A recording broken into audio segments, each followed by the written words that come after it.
In this video, I will be demonstrating how to crochet into the third loop.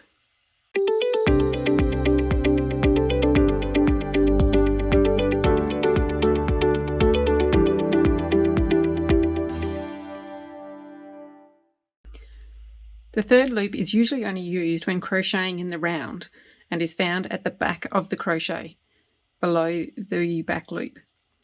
Here are both loops of the stitch. Here's the front loop, the back loop, and if you turn your work, the third loop is below the back loop. So you want to place the hook into that stitch when you're doing a third loop stitch. Here's the back loop and here's the third loop, and then you complete the stitch. And again, here's the back loop and here's the third loop.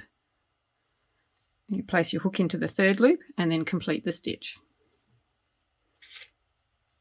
And once more, here's the back loop, here's the third loop, place your hook into the third loop and complete the stitch. It creates a ridge of back and front loops along the front of the crochet work.